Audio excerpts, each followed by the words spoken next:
Thank you, sir. And also, I'd like to add one thing that of all these testings లో ఈ సినిమాని somebody sensible films తీసినటువంటి black busters తీసినటువంటి కొంతమంది directors చూపించాం.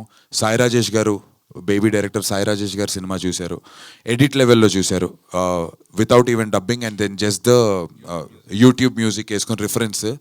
And then ఆయన అప్రూవ్ చేసిన తర్వాత, బికాజ్ నాకు ఆయన ఒక మెంటోర్ లాగా నేను భావిస్తాను. సో సాయి రాజేష్ గారి దగ్గరికి వెళ్ళి, భయ్యా నేను ఇంత డబ్బు పెట్టాను, ఏంటి పరిస్థితి, నమ్మకంగా పెట్టా, ఫర్దర్గా నేను పోస్ట్ ప్రొడక్షన్ చేయాలంటే ఇంకొన్ని లక్షలు ఖర్చు అవుతాయి కదా sir.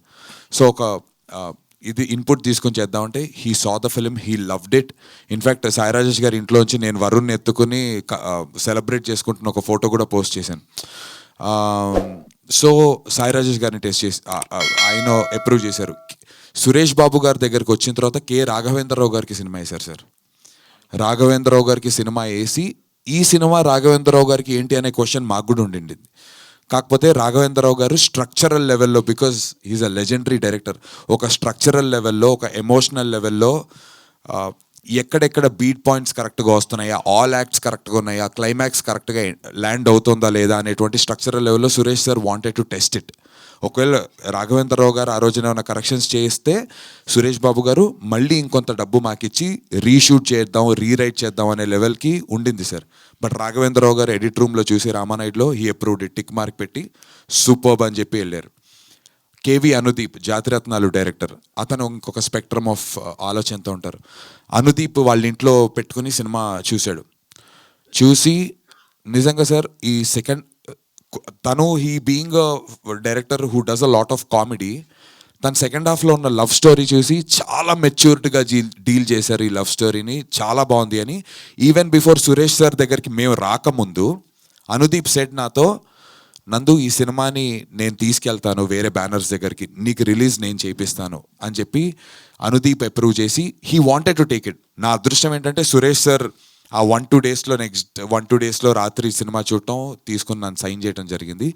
But it has been tested not just with the regular audience but also with people that made sensible films మన తెలుగు ఇండస్ట్రీలో. అండ్ ఆ అప్రూవల్స్ తీసుకున్న తర్వాత ప్రాపర్గా సెట్ చేసి ఇక్కడికి రావడం జరిగింది sir. And also I want to make this a statement, ఇప్పుడున్న కండిషన్స్లో మీ అందరికీ తెలుసు సినిమాలు ఓటీటీలు కూడా కొనటం చాలా కష్టం. పెద్ద బ్యానర్ల నుంచి వచ్చినా, పెద్ద హీరోల నుంచి వచ్చినా సరే కొన్ని సినిమాలు కమిషన్ బేసిస్ మీద రిలీజ్ చేస్తున్నారు. అంటే గంటకి 8 రూపాయలు ఏదో ఆ దీంట్లో. ఆన్ దాట్ కంపారిజన్లో Psych Siddhartha is one such film sir. As a నిర్మాతగా నేను ప్రాఫిట్లో ఉన్నాను ఆల్రెడీ. కొనుక్కున్నటువంటి Spirit Media and Suresh Productions OTT deals, audio deals అన్నీ క్లోజ్ చేసి వాళ్ళు ప్రాఫిట్స్లో ఉన్నారు sir. So it's table profit film even before the release. నాకు ఇందాక అంత ఎమోషన్ రావడానికి కారణం ఏంటంటే సార్, ఇవన్నిటిని నేను చాలా కాలంగా కోరుకుంటూ ఉన్నాను ఇలా జరగాలి అని చెప్పి. ఆ పైన నా పేరు నందునెస్ అని చెప్పి నా బ్యానర్ పేరు, దాని పక్కన సురేష్ ప్రొడక్షన్స్. నేను పెళ్లి చూపుల సినిమాలో సెకండ్ హీరోగా చేశాను సార్. అందులో చేసినటువంటి హీరో పెద్ద హీరో అయిపోయారు. అందులో చేసినటువంటి రోల్ ప్రియదర్శి పెద్ద అతను మంచి హీరో అయిపోయారు, పెద్ద హీరో. రీతు వర్మ చేస్తోంది. అందులో ఈక్వల్లీ నాకు కూడా పేరు వచ్చింది, నేషనల్ అవార్డ్స్ వరకు వెళ్ళింది. విక్రమ్ అనే క్యారెక్టర్ని అందరు పొగుడతారు, కానీ నాకు ఆ సక్సెస్ రాలేదు. ఇదే స్టేజ్ మీద పెళ్లి చూపులు సక్సెస్ మీట్ జరుగుతోంది. నేను, రీతు, విజయ్ దేవరకొండ, సురేష్ బాబు గారు అందరం కూర్చున్నాం సార్. నేను ఆ రోజు మేనిఫెస్ట్ చేశాను సార్, ఇలాంటి డే నాకు కూడా రావాలి, ఇదే సురేష్ ప్రొడక్షన్స్లో నా సినిమా కొనుక్కోవాలి, అక్కడ వరకు నేను ఏమైనా చేస్తాను సార్. నా ప్యాషన్ ఫర్ సినిమా నేను చెప్పనక్కర్లేదు సార్, మీ అందరికీ తెలుసు. చాలామంది అంటారు నీ ప్యాషన్ కోసం అవతల వాడు డబ్బులు పోగొట్టుకోవాలని అని కమెంట్స్ వస్తున్నాయి సార్. జెన్యున్గా నేనేం వచ్చి అడుక్కోవట్లేదు నాతో సినిమా తీయండి అని. నా యాక్టింగ్ నచ్చి నా దగ్గరికి వస్తున్నారు సార్. ఇప్పటి వరకు మీరు వెళ్ళి history will not be erased sir. హిస్టరీలో వెళ్ళి మీరు ఐడిల్ బ్రెయిన్లో కానీ, గ్రేట్ ఆంధ్రాలో కానీ, పలు రకాలైనటువంటి మీ వెబ్సైట్స్, అందరు వెబ్సైట్స్లోకి వెళ్ళి ఏ సినిమాలో నేను ఒక క్యారెక్టర్ చేసిన సార్, నా గురించి ఒక్క నెగిటివ్ మీరు ఎవ్వరూ రాయడం జరగలేదు. Nandu did justice to his role అని రాయటం జరిగింది. నందు బాగా చేశాడు, పలు రకాలైనటువంటి డిఫరెంట్ నెగిటివ్స్. సినిమా వర్క్ అవ్వకపోవడానికి నేను ఏ రోజు కారణం అవ్వలేదు సార్. ఈ 19 ఏళ్లలో నేను నా బెస్ట్ ఇస్తూ వచ్చా, నాతో పాటు అంత బెస్ట్ ఇచ్చేటువంటి టీం నాకు కుదరలేదు ఇన్నేళ్లగా.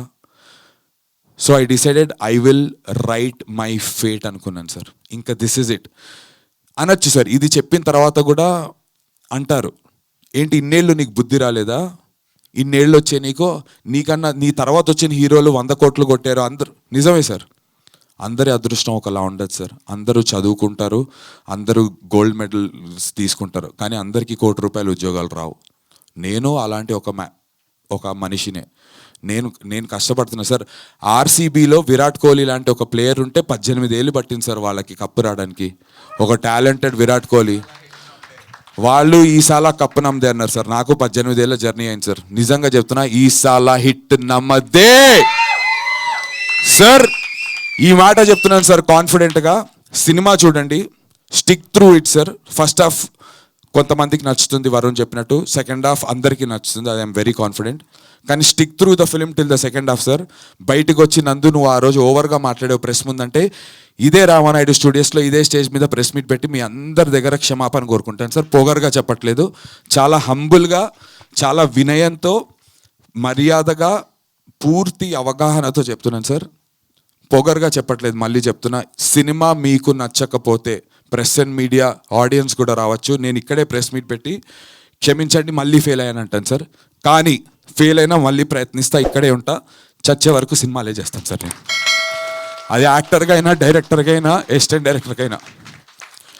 ఓడిపోయాను, నాకు కమెంట్స్ వస్తున్నాయి సార్. నాకు ఎమోషన్ ఎందుకంటే టీజర్ చూసి టీజర్ నచ్చలేదు అనకుండా ఈడు ఇట్టు కొడతాడా, బొంగు ఈడు ఇట్టు కొట్టాడు నా బాధ ఏంటంటే నన్ను ఎందుకు జడ్జ్ చేస్తారు, మీకు అర్థమైంది సార్. నన్ను జడ్జ్ చేస్తున్నారు అంటే చిన్న చూపు. Of course they have all the rights, ఎందుకంటే నాకు హిట్లు లేవు. కానీ అరే ఒక అవకాశం ఇద్దాం, చూద్దాం, ట్రైలర్ చూద్దాం, టీజర్ చూద్దాం. టీజర్ గురించి మాట్లాడాను, అరే ఇది నాకు నచ్చలేదు, నేను నేర్చుకుంటాను సార్, నేను నేర్చుకోవడానికి రెడీ. అందుకే కదా సార్ నేను ప్రతిసారి నేను ఫెయిల్ అయినా కూడా కొత్త వాళ్ళతో వస్తున్నాను. ఇంకోటి డబ్బు వేస్ట్ అవ్వకుండా నా సొంత డబ్బుని పనంగా పెట్టి ఇంతమంది సార్, ఎంతమంది డెబ్యూటెంట్స్ తెలుసా సార్? ఓకే, లీవింగ్ యామనీ అక్రాస్, నా సౌండ్ డిజైనర్స్ అన్నపూర్ణ స్టూడియోస్ నుంచి, మా writer line producer Makkapati Rohit, Prateek Nuthi 24-year-old youngster, Varun Reddy, నా యాక్టర్స్ అందరు డెబ్యూటెంట్స్ సార్. అందరినీ నమ్మి నేను పైసలు పెట్టాను. ఇంకోటి డబ్బులు పోకుండా నా డబ్బులు నేను పెట్టుకుని నేను రిస్క్ చేశాను. ఈ గెలుపు నా ఒక్కడిది కాదు సార్. మీరందరికీ సినిమా నచ్చితే కనుక నాతో పాటు వీళ్ళందరూ లేస్తారు సార్. నా కోసం అనే నా కోసం కూడా, బట్ నాతో పాటు వీళ్ళందరి కోసం. ఒకటైతే చెప్తాను సార్, గెలవచ్చు గెలవకపోవచ్చు, గెలుస్తాననే నమ్మకం ఉంది. కానీ ఒకటైతే చెప్తాను, ఈ సినిమా ఒకవేళ గాడ్ ఫార్బిడ్ ఒకవేళ అనుకున్న రిజల్ట్ రాకపోయినా సార్, నేను ఓడిపోయాడు అనే దానికన్నా నేను చచ్చే రోజున ఈడు ప్రయత్నిస్తూనే ఉన్నాడు రా గెలిచే వరకు అనే పేరుతో చచ్చిపోవడానికి నేను సిద్ధంగా ఉన్నాను సార్. ప్రయత్నిస్తాను సార్. నేను క్షమాపణ కొట్టేటువంటి రోజు రావచ్చు, వచ్చి అడగచ్చు, just saying sir, God forbid, నిజంగానే నందు ఆ రోజు ఇన్ని డైలాగులు కొట్టావమ్మా అని చెప్పి అంటే నిజంగా ప్రెస్ మీట్ పెట్టి క్షమాపణ కోరుకుని వెళ్తాను సార్. కానీ సినిమా వదలను సార్, వస్తాను, ప్రయత్నిస్తాను, మళ్ళీ చేస్తాను, మళ్ళీ సినిమా చేస్తాను. ఆ రోజు కూడా ఇంత ఎమోషన్ ఫీల్ అవుతాను, అంతకుముందు రాలేదని చెప్పి మళ్ళీ ప్రయత్నిస్తాను సార్. మళ్ళీ చెప్తున్నా, చచ్చే వరకు సినిమాలో ఉంటాను సార్. ఈ ఒక్కసారి ఛాన్స్ ఇవ్వండి, ఒక్కసారి రండి, సినిమా చూడండి.